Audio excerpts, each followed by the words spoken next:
Rooks. Where'd you go? Ruger. Hold up. Okay. Wow, you guys are being painful this morning. Watch your toes. Watch your nose.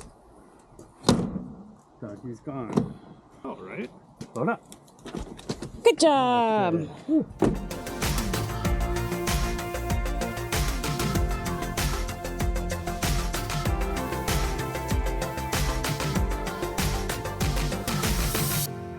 Come join us out here.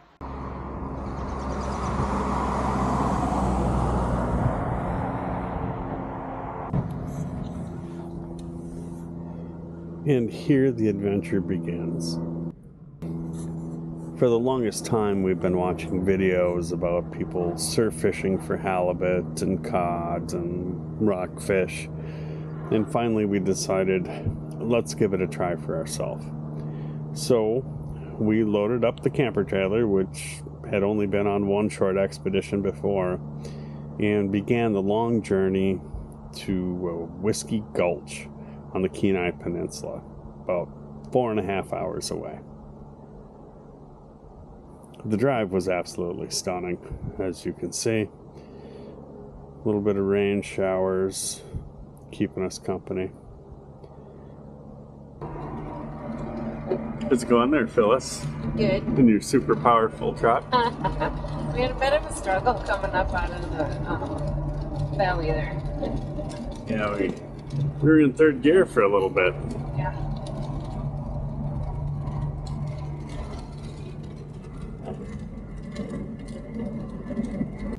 Now, after our arduous drive, we had tried a couple spots, not really knowing where to go. So I had to phone a friend who'd done this before, and he told me about Whiskey Gulch. So we decided to try there. Let me tell you, the entrance to that place, the windows were fogging up, so it's really hard for you to see. But anything that you see that white there is the ocean. And this is steep. This is the first video I think I've ever taken where the camera actually does it justice as far as how steep it really actually was.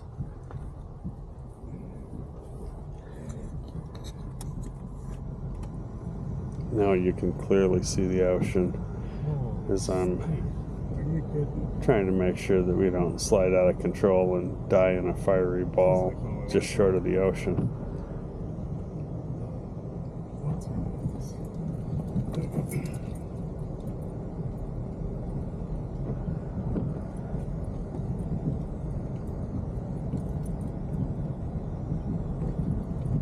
Upon getting to the beach, we had to first off find a place to camp. It's kind of open camping, so wherever you think there's a spot where you can survive the night, turns out the spot we chose was probably the last place we should have ever parked to go camping, as the traffic at the park didn't stop until 2 o'clock in the morning. The doggos did okay. Pretty anxious and wound up by the time we got there. And I had that all too familiar itchy scritchy in the back of my throat. And it turns out that Sydney had gone on and passed the dreaded cold to me.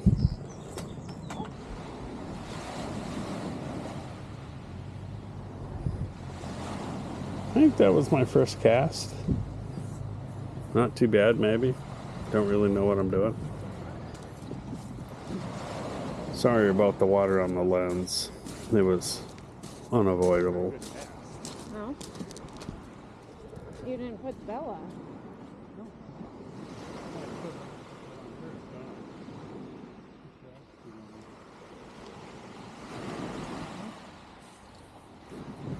So at this point, the tide is going out, and you can see we even put a little bell on the pole so we can hopefully hear it jingle jangle as we pull in our 200-pound halibut.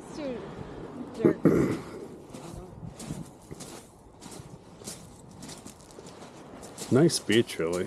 Not one I'd really want to drive on, as it's not hard packing sand, it's just loose gravel.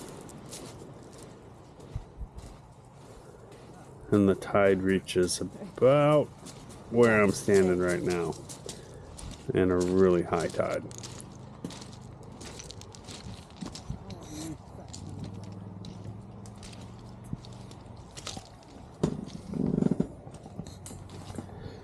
The trailer did good on the trip, other than the fact that we had no lights or turn signals.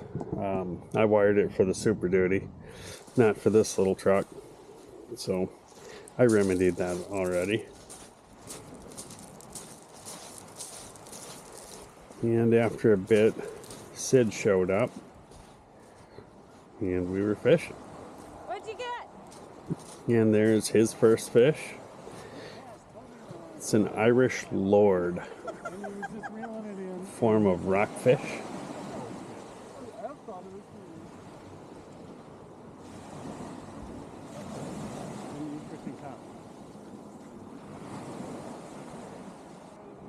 I've heard they could be tasty, but not a whole lot of meat on them, and they don't really swim around so much as they crawl around on the bottom.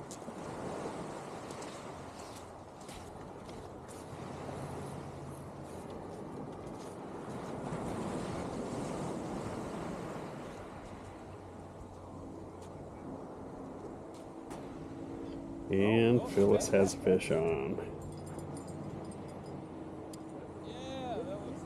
Yeah, it takes a moment to learn how to reel with these rods. These are surf rods, ugly sticks. The longest ones that we could possibly find. They were, I think, like $79 or $80, and the reels were about the same. So each setup is about $160.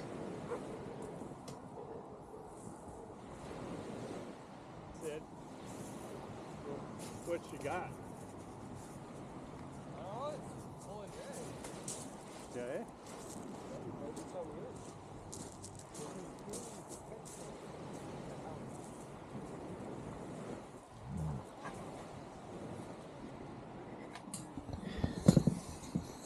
The stuff you see on my line there is just trash, seaweed and stuff. As Phyllis catches her first Irish lord. Not something we really wanted to eat, but this was a really good sized one, honestly. You'll see in a moment.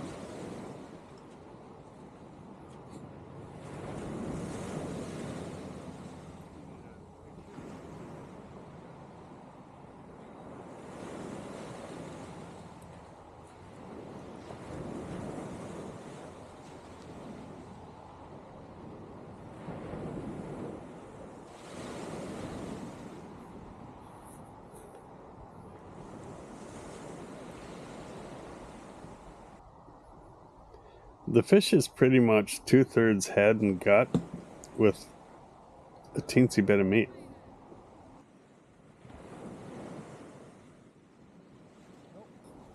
Wow, and Sid does his best attempt at jerking the fish right from the ocean bottom into his pocket. I wouldn't really suggest hitting it quite that hard.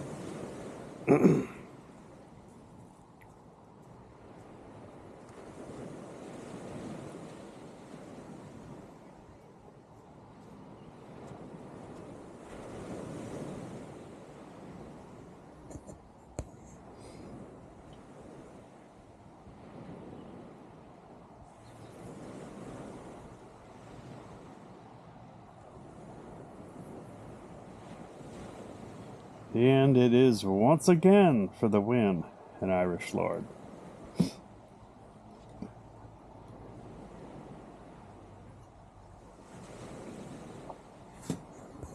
Later on that evening, we watched as some kids came down and fished, and it looked like they may have actually caught a halibut.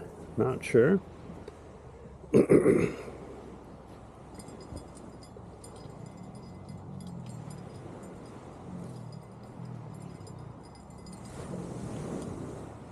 It was fun using the little bells. When you set the hook, they go flying off in any number of directions far away from where you set the hook. I think we came home with 1 out of 4.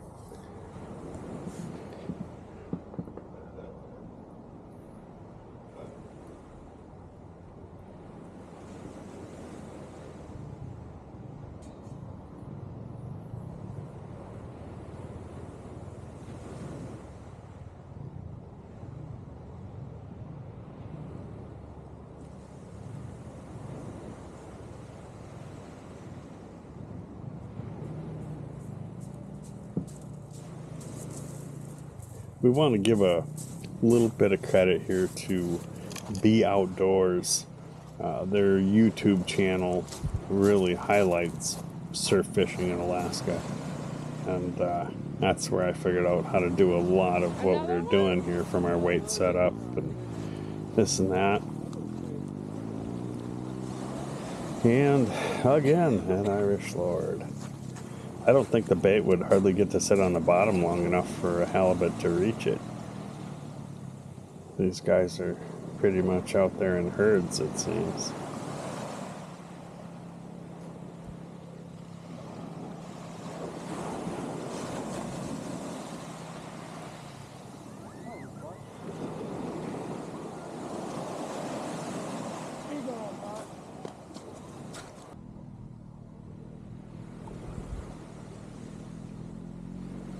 If it had been sunny out there, I'm sure this would have been a truly memorable day.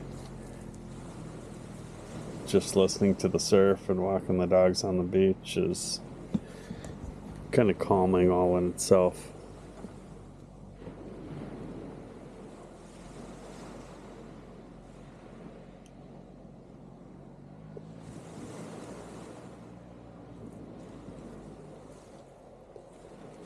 We'll be sure to include a link at the end of this video, or at least tag Be Outdoors, because we did find them quite helpful in guiding us on how to actually do this. I think it was just a case this time and not really being in the right spot.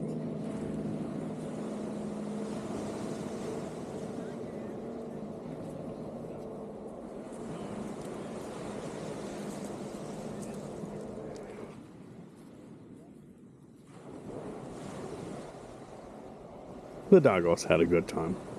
Lots of completely new smells, as they've never been near the ocean before. Apollo in particular is terrified of the waves. He's sure that they're going to get him.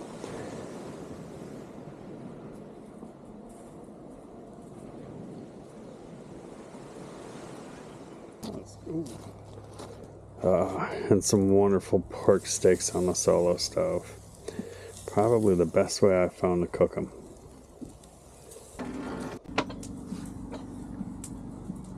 So when is the next tide? The best time to fish is supposed to be 2 hours before high tide and 2 hours after, in that range. High tide tomorrow is 5:14. It's difficult to hear what I'm actually saying here, so I'm just going to voice right over it so you do know what I'm saying. Phyllis was asking me about the next time to go out, and the best time to fish is 2 hours before and 2 hours after the high tide. I, of course, couldn't sleep at all because of the noise and my cold, so I had no problem being up at 3 o'clock in the morning after an hour or so of sleep to try our hand at fishing again, which we caught more Irish Lords. Sprinkling.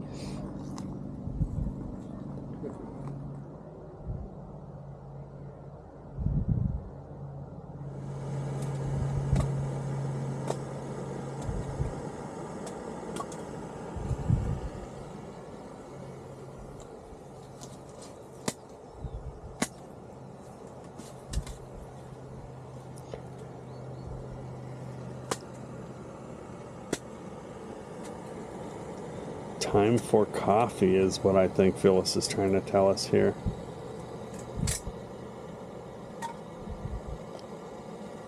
I don't even know if I had any. I drove for probably the first half an hour, 45 minutes. After that, Phyllis drove and I slept all the way home.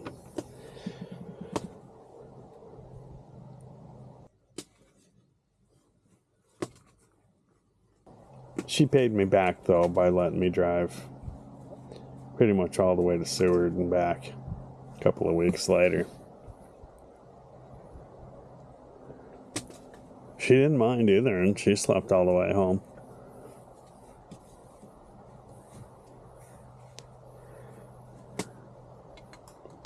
This little pop-up tent that we used here, they really work great. We've got a couple of them, except for this one. Phyllis actually purchased the wall kit, which, being by the ocean, it's pretty much inevitable that there's going to be a breeze of some sort, so it made the overall camping experience quite pleasant. And here, again, Phyllis is hooked up, and Sydney is trying to get a hook out. The rod holders that we made in a prior video actually worked out really, really good. Some of you are going to ask, why didn't you use the drone or the bait cannon? I was told that out here that you needed neither of them.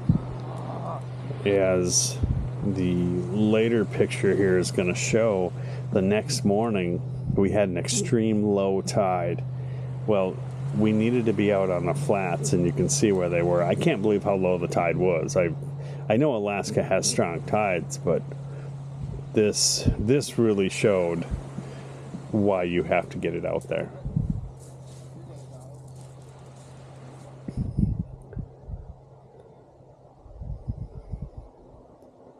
And another method to get it far enough out there, we could have done, but I was in no condition to stay with no sleep, would have been to cast everything out in that extreme low tide and then bring them up and wait for high tide. But as near as I could tell, the Irish Lords would have just gotten it first anyway.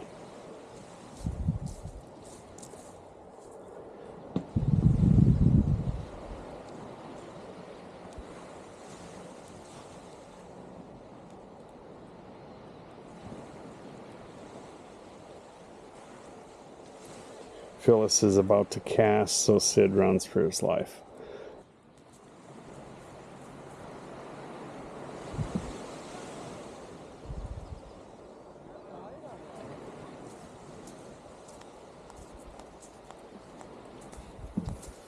It does take quite a bit of getting used to in order to cast these rods. I'm definitely not a professional. Hey, thanks for watching, and don't forget to check out the end of the video for the channels that support us and links to their channels. This is Adam from Alaska Cut the Cord. Love you, bye.